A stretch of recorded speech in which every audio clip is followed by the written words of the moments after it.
Missy.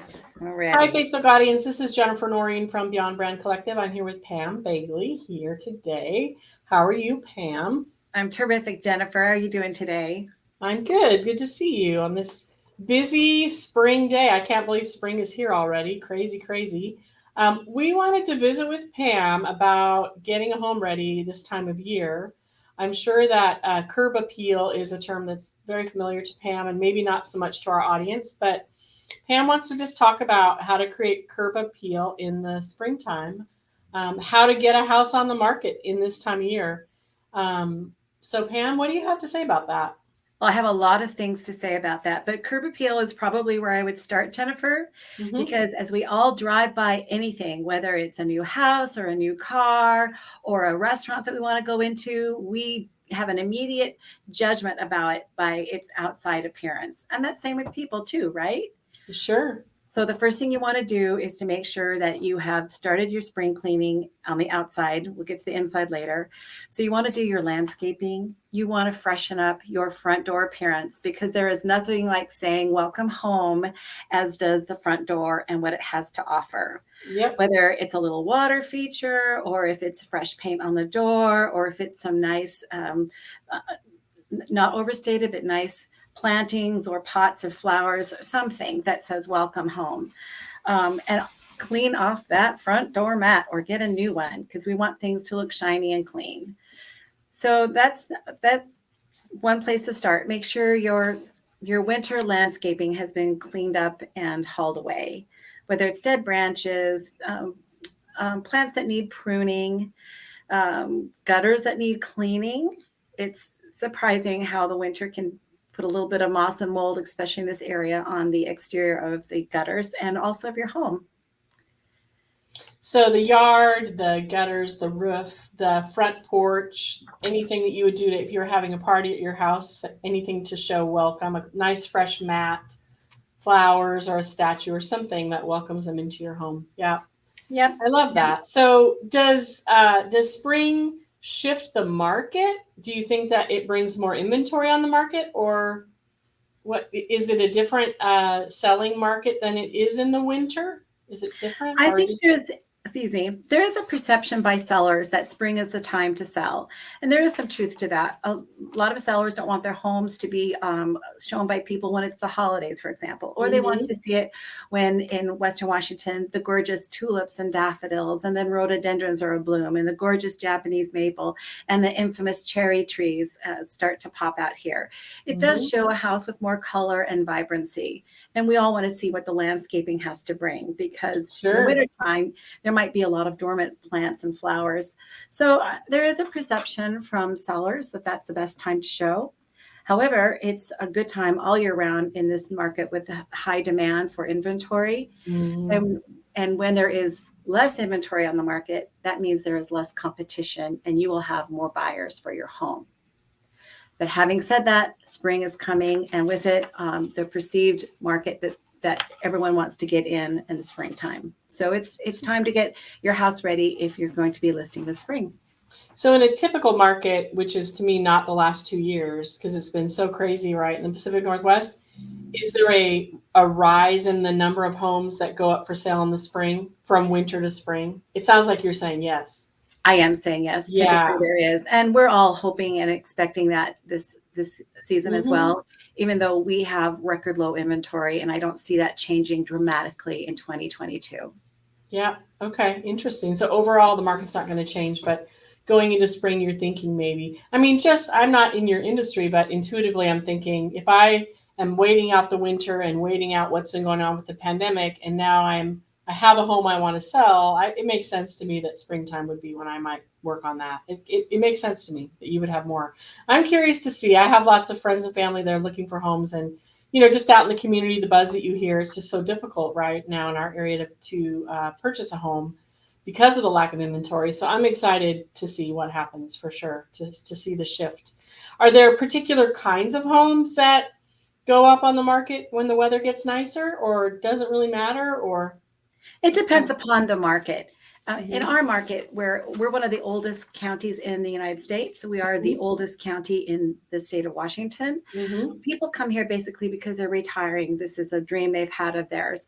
They leave when it's time to perhaps meet and greet the new grandbaby they never thought they'd have, or maybe someone is aging out, or maybe somebody has passed away and it's time to make that move.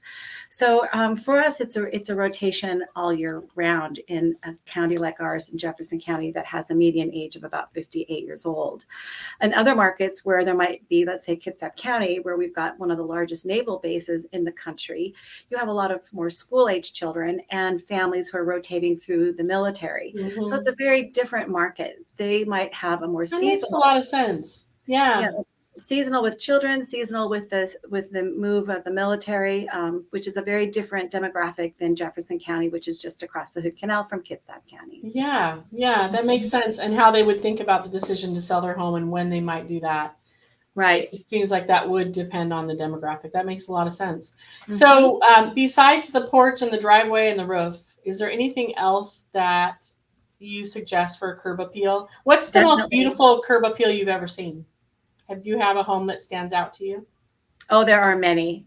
Mm-hmm. It's the homeowner that's got the fresh paint, that has all the light bulbs in the same color, working on all of the fixtures, that has spruced up their landscaping, that has decluttered their home and taken away what I call the shiny objects. And it's the home that smells really good. If you have pets or a kitty box, you might want to hide that kitty box in the garage or outside. Take the pet away. Make sure your carpets are shampooed.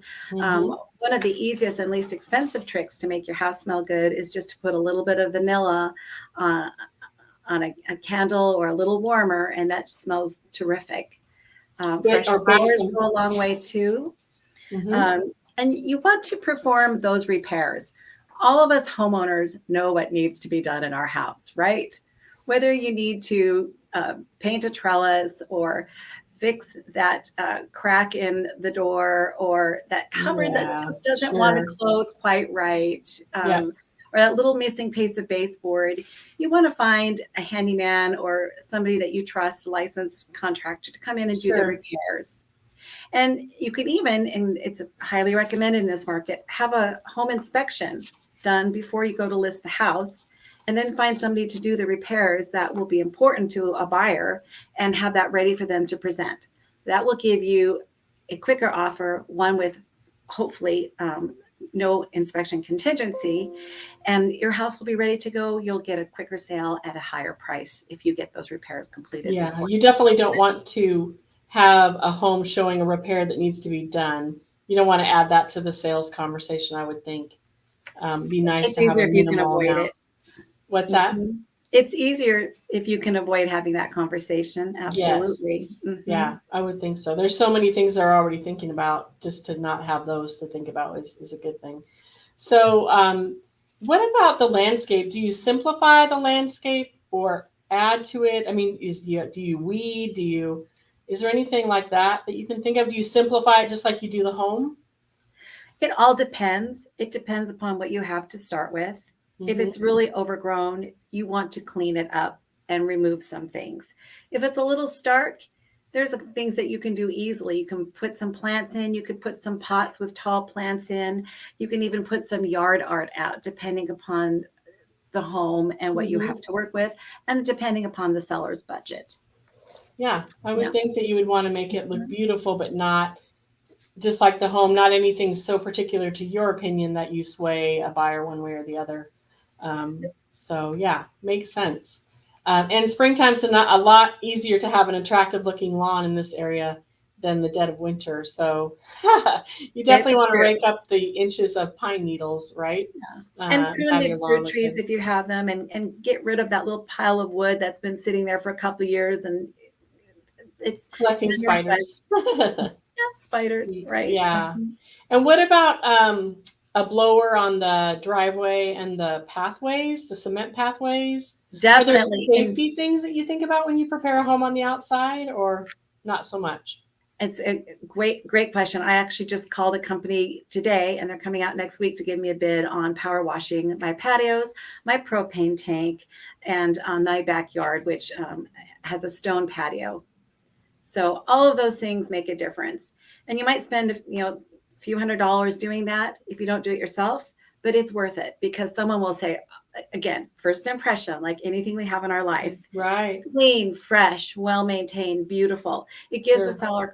a buyer confidence when they can see a home that has been well-maintained. It's Right. important to people. Yeah, and just has a calming effect, right? To walk through a yard that's beautiful but not overcomplicated and has a few things blooming, it's just a calming thing. Just like walking into a living room that's beautiful but doesn't have a family picture on the shelf, but just has simplicity.